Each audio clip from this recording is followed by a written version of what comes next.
بسم اللہ الرحمن الرحیم والصلاة والسلام علی رسولہ الکریم وعلی آلہ وصحبہ اجمعین اما بعد۔ میرے محترم بھائیو، دوستو، بزرگوں، بچے بچیاں،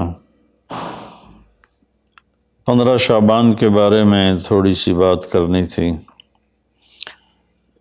اس رات کے مختلف نام علماء نے رکھے ہیں: شب برات، شب مغفرت، شب رحمت، شب برکت۔ حدیث پاک میں اس کا کوئی نام نہیں ہے۔ حدیث پاک میں ہے لیلۃ نصف من شعبان، آدھے شعبان والی رات، یعنی 15 شعبان کی رات۔ اس میں صرف یہ الفاظ ہیں۔ یہ نام بعد کے علماء نے رکھے، چونکہ اس میں مغفرت ہوتی ہے تو اس کا نام شب مغفرت، اس میں جہنم سے خلاصی ہوتی ہے تو شب براءت، اس میں برکات کا نزول ہوتا ہے تو شب مبارک، اس میں اللہ کی رحمت کا نزول ہوتا ہے تو شب رحمت۔ لیکن لیلۃ نصف من شعبان اس کا نام حدیث پاک میں آتا ہے۔ اس کے بارے میں امت میں 2 طبقے ہیں، دونوں انتہا پر ہیں، جو نامناسب ہے۔ ایک طبقہ ہے جو بالکل اس کی نفی کرتا ہے، رد کرتا ہے اور اس میں شدت اختیار کرتا ہے۔ اختلاف کا اصول ہے کہ اپنی بات پیش کرو، دوسرے کو عزت دو، لیکن اپنی بات پیش کرتے ہوئے روڈ ہو جانا، ریش ہو جانا اور دوسروں کی بے عزتی کرنا، یہ اللہ کو ناپسند ہے۔ یہ اللہ کی بارگاہ میں انتہائی ناپسند چیز ہے۔ تو اس کی بالکل نفی کرتے ہیں کہ کچھ بھی نہیں ہے۔ ایک طبقہ ہمارے ہاں ہے جنہوں نے کیا کچھ اس میں ڈال دیا ہے، یہ بھی بالکل غلط ہے، یہ بھی نہیں ہونا چاہیے۔ جو اعتدال کی بات ہے میں آپ کے سامنے پیش کر دیتا ہوں۔ اللہ کے فضل و کرم سے یہ اعتدال والی ہے، یعنی نہ شدت ہے نہ وہ بدعت ہے، درمیان کی چیز ہے۔ امید ہے صحیح ہوگی۔ اس رات کی فضیلت کو 10 صحابہ نے روایت کیا ہے، جس سے ابو بکر رضی اللہ عنہ بھی ہیں، حضرت عائشہ رضی اللہ تعالیٰ عنہا بھی ہیں، لیکن یہ ساری حدیثیں ضعیف ہیں۔ ضعیف حدیث سے کوئی حکم ثابت نہیں ہوتا۔ لیکن ابن العثیمین رحمۃ اللہ علیہ چند سال پہلے سعودیہ کے بہت بڑے محدث بھی تھے، مفسر بھی تھے، فقیہ بھی تھے اور بہت بڑے عالم تھے۔ انہوں نے لکھا ہے کہ 10 حدیثیں ضعیف جب اکٹھی ہو جاتی ہیں تو وہ حسن کا درجہ حاصل کر لیتی ہیں۔ حسن لغیر ایک ٹرم ہے محدثین کی کہ وہ قابل قبول ہو جاتی ہیں اور اس کو فضائل میں قبول سمجھا جاتا ہے، حجت سمجھا جاتا ہے۔ عمل کے ثبوت کے لیے، عبادت کے ثبوت کے لیے، عقیدہ کے ثبوت کے لیے صحیح حدیث کے بغیر کوئی حدیث بھی قبول نہیں ہے۔ تو اس لیے 10 حدیثوں ضعیف کا جمع ہو کر اس کی فضیلت کا بولنا اس کے اندر کچھ نہ کچھ رکھتا ہے۔ اور فضیلت جو اللہ کے نبی نے ارشاد فرمائی کہ 15 شعبان کی رات کو حضرت عائشہ فرماتی ہیں میں اٹھی تو آپ بستر پر نہیں تھے، تو میں ڈھونڈنے نکلی تو آپ جنت البقیع میں پہنچے ہوئے تھے۔ تو آپ نے دیکھ کر کہا عائشہ تو کیا سمجھتی ہے کہ اللہ اس کا رسول تمہارے ساتھ خیانت کریں گے؟ میں تو بقیع والوں کے لیے آیا تھا دعا کرنے۔ پھر آپ نے فرمایا آج کی رات وہ رات ہے جس میں اللہ تبارک و تعالی بنو کلب ایک قبیلہ ہے جن کے پاس بھیڑ بکریاں بہت زیادہ تھیں، کہا عائشہ جتنی بنو کلب کی بھیڑ بکریوں کے جسم پر بال ہیں ان بالوں کی تعداد کے برابر اللہ تعالیٰ اپنے بندوں کو مغفرت فرماتا ہے، جہنم سے خلاصی فرماتا ہے۔ اس پر شب برات اور شب مغفرت علماء نے اس کا نام رکھا، میرے نبی کی زبان سے یہ نام نہیں نکلا۔ تو اس کی یہ فضیلت ہے کہ اس میں اللہ تعالیٰ کی طرف سے بخشش کا نزول ہوتا ہے۔ باقی یہ جو کہتے ہیں کہ اس میں فرشتہ اترتا ہے اور سارے سال کا بجٹ بتاتا ہے اور سارے سال کے واقعات، یہ کسی حدیث میں میری نظر سے نہیں گزرا۔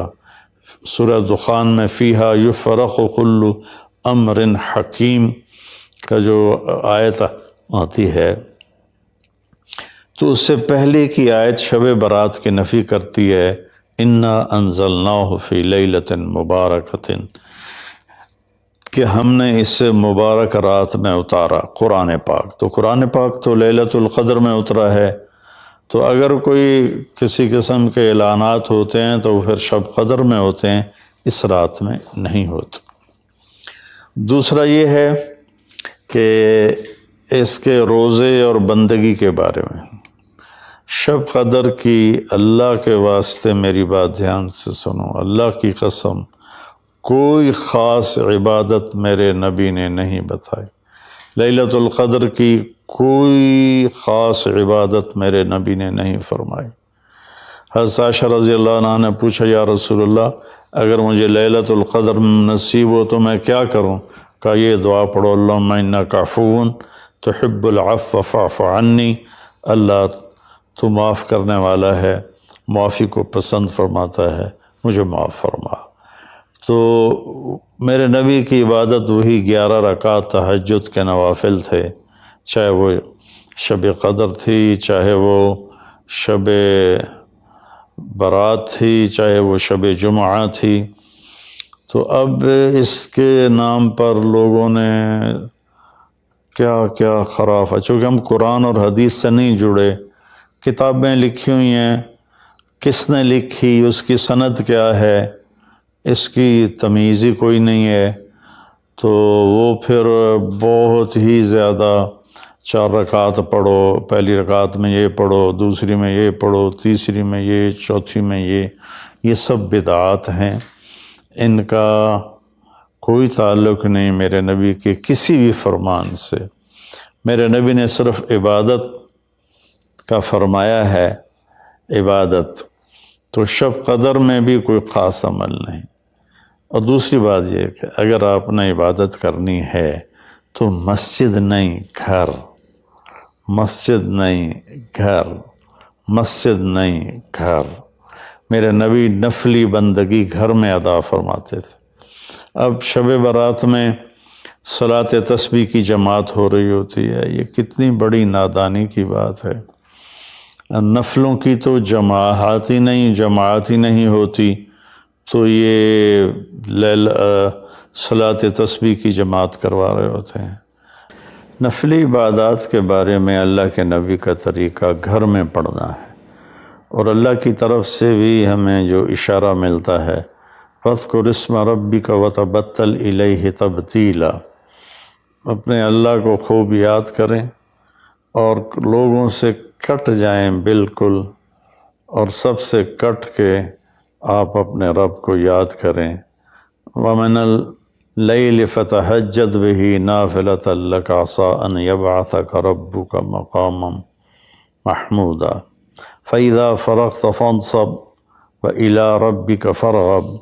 ان ساری آیات کا خلاصہ یہ بنتا ہے کہ نفلی عبادات سنتیں بھی ہوں گھر میں پڑھو، اور خاص طور پر جو ایسی راتوں کی عبادت ہوتی ہے، مسجدوں میں اکٹھے ہونا اور اس رات میں جھنڈیاں لگانا، پھر آتش بازی کرنا، یہ آتش بازی تو بالکل ہی اسراف ہے اور خرافات ہے۔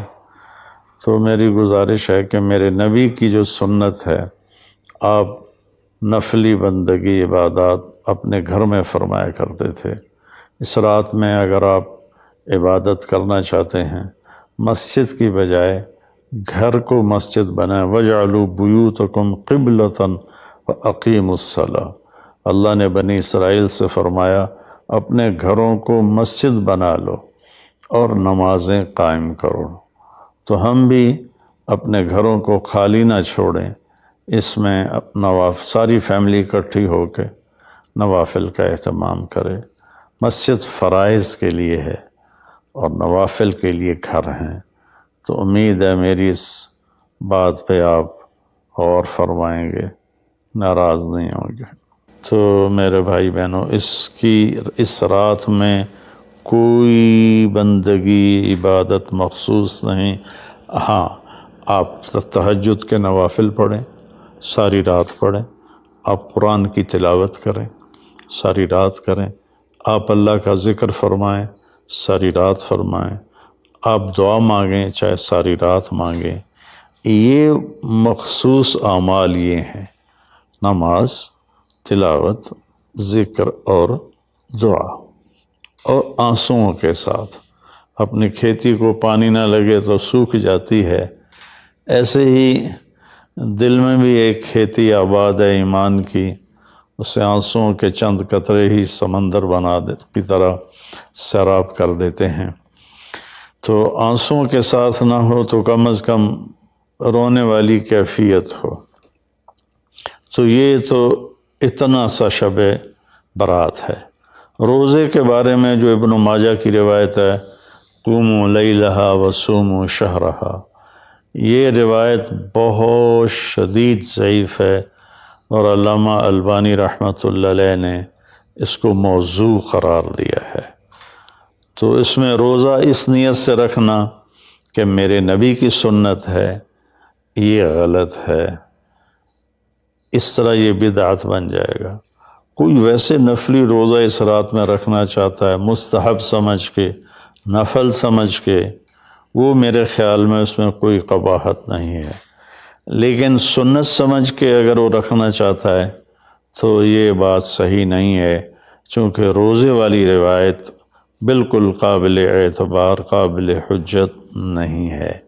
اس میں تمام محدثین کا اتفاق ہے کہ یہ روایت شدید ضعیف ہے، اور شدید ضعیف سے استدلال نہیں ہوتا، اس کو حجت نہیں بنایا جاتا۔ کمزور اس کا ضعف اتنا شدید نہ ہو اور کئی حدیثیں جمع ہو جائیں تو پھر اس میں ایک طاقت آ جاتی ہے۔ تو اپنے آپ کو جوڑو اللہ کے قرآن کے ساتھ، اللہ کے نبی کی حدیث کے ساتھ۔ صحیح حدیث آپ کا ماخذ ہوگا تو آپ کو آسانی ہوگی کرنے میں۔ تو اصل میں عبادات میں اعتدال ہے۔ شاید ہی کوئی رات میرے نبی ساری رات جاگے ہوں، شاید، اور شاید ہی کبھی آپ نے مسلسل، اس میں تو میں پورے یقین سے کہہ سکتا ہوں کہ آپ نے زندگی میں ایک دفعہ بھی عشاء کے وضو سے فجر کی نماز نہیں ادا فرمائی۔ بعد میں ایک رہبانیت کا ٹچ آیا کہ بندگی میں بہت زیادہ زیادتی اور اپنے نفس کشی میں راہبوں جیسی تھوڑی تھوڑی جھلک۔ ایک اللہ والے تھے تو وہ اپنے سر کے بالوں کو رسہ باندھ لیتے تھے اور نفل پڑھتے تھے، تو جب ان کو نیند آتی تھی اور سر جھٹکا لیتا تھا تو اوپر سے رسہ تھا، ان کو زور سے جھٹکا لگتا، درد ہوتا، آنکھ کھل جاتی اور پھر وہ نفل شروع فرما دیتے۔ یہ میرے نبی کا طریقہ بھی نہیں، میرے نبی کو پسند بھی نہیں۔ ایک بزرگ تھے، آنکھوں میں نمک کی سلائی ڈال لیتے تھے کہ میری آنکھوں میں مرچیں لگیں گی، میں نماز پڑھوں۔ پھر کئیوں کے واقعات ہیں، عشاء کے وضو سے فجر کی نماز پڑھی، عشاء کے وضو سے فجر کی نماز پڑھی۔ یہ ان کی ذات کے لیے اچھے عمل ہیں، لیکن یہ دین اسلام کی دعوت نہیں ہے، نہ ہی یہ دعوت ہم غیروں کو پیش کر سکتے ہیں۔ یہ تو ان کو بھگانے والی بات۔ ایک بزرگ میں کے بارے میں آتا ہے 25 سال جنگلوں کی خاک چھانتے رہے، 25 سال باہر ہی نہیں آئے، یہ تو کوئی کمال کی بات نہیں ہے، یہ تو رہبانیت ہے جو میرے نبی نے ناپسند فرمائی ہے، اس سے روکا ہے۔ اعتدال ہے، کذالک جعلناکم امۃ وسطا، ہم نے تمہیں اعتدال والی امت بنایا ہے، نہ دنیا کی طرف ایسا جھکاؤ ہے کہ یہود کی طرح، نہ رہبانیت کا ایسا جھکاؤ ہے عیسائیوں کی طرح، تم درمیان میں ہو۔ میرے نبی پاک صلی اللہ علیہ وسلم کی زندگی پڑھو اللہ کے واسطے، اللہ کے واسطے۔ ہم اولیاء کرام کی کتابیں پڑھتے ہیں، وہ اکثر اس میں جھوٹے قصے ہیں، کیونکہ سند تو ہے کوئی نہیں۔ سند کے بغیر، سند کیا ہے؟ میں آپ سے بات کرتا ہوں تو آپ کہتے ہیں جی آپ نے کہاں سے سنا؟ میں کہتا ہوں وہ لالو ماچھی سے سنا ہے، تو کہ لو جی ودی کیڑی کر لے تو کوئی بندہ، یہ اس کو سند کہتے ہیں۔ بھئی آپ نے یہ کہاں سے بات سنی؟ میں کہوں میں نے مفتی تقی عثمانی صاحب سے سنی، تو کہ ہاں یہ ٹھیک ہے، اس کو سند کہتے ہیں کہ جو بات پہنچی ہے مجھ تک، کون پہنچانے والا ہے؟ اگر وہ صحیح مضبوط آدمی ہے وہ بات مضبوط ہو جائے گی، اگر وہ کمزور آدمی ہے بات کمزور ہو جائے گی۔ تو ہمارے ہاں جو بر صغیر میں کتابیں چھپتی ہیں اولیاء کرام کی زندگی کے بارے میں، وہ جھوٹے قصوں سے بھری پڑی ہیں، ان کی کوئی سند نہیں ہے۔ اللہ کے واسطے نبی کی زندگی پڑھو، آپ کو پتہ چلے گا زندگی ہے کیا۔ قرآن پڑھو، آپ کو پتہ چلے گا اللہ چاہتا کیا ہے۔ اللہ تعالیٰ اس رات کی رحمتیں برکتیں ہمیں نصیب فرمائے۔ اصل میں اللہ نے بخشش کے بہانے رکھے ہیں، کوئی شرابی ہے، کوئی زانی ہے، کوئی قاتل ہے، کوئی ماں باپ کا نافرمان ہے، کوئی مشرک ہے، کوئی متکبر ہے، کوئی سود خور ہے، کوئی رشوت خور ہے۔ ایک دفعہ آج کہہ دے، کل کی رات ہے کہہ دے گا کہ یا اللہ میری توبہ، تو اللہ کی قسم اگر اس کے گناہ زمین سے لے کر آسمان کی چھت تک بھی ہوں گے نا، تو ایک آدھے بول پر یا اللہ معاف کر، اللہ سارے معاف فرما دے۔ سبحان اللہ۔ آگے جملہ بڑا خوبصورت ہے، وَلَا بَالِ، اس میں تکبر ہے، وَلَا بَالِ، ہمیں کسی چیز کی کوئی پرواہ نہیں، تو کسی نافرمان کو حقیر نہ جانو، اور کبھی اپنی نیکی پہ تکبر نہ کرو۔ اور ایک جرم اور بھی ہے جو میں کہتے کہتے 30 سال ہو گئے، فرقہ واریت سے توبہ کرو۔ اپنے فرقے پہ جمے رہو، لیکن دوسروں سے نفرت، سلام بھی نہ کرنا، جنازہ بھی نہ پڑھنا، حرم شریف میں جا کر بھی نمازیں نہ پڑھنا۔ اچھا اللہ کے واسطے آج بہت اویئرنیس ہو چکی ہے، تو مہربانی کرو، امت بنو، محبت کرو، ایک دوسرے سے ملو جلو، ہم امت بن کے چلیں، اختلاف رائے کے فیصلے آخرت میں ہو جائیں گے۔ قُلْ كُلٌّ يَعْمَلُ عَلَى شَاكِلَتِهِ فَرَبُّكُمْ أَعْلَمُ بِمَنْ هُوَ أَهْدَىٰ سَبِيلًا۔ ایسی اس میں جو دیگیں چڑھائی جاتی ہیں، خیرات کی جاتی ہے، یہ بھی بدعت، سنت سمجھ کے کوئی کرے گا تو بدعت ہے، ویسے فی سبیل اللہ کوئی دیگ کرنا چاہتا ہے تو ٹھیک ہے۔ اللہ تعالی ہمیں عمل کی توفیق بخشے۔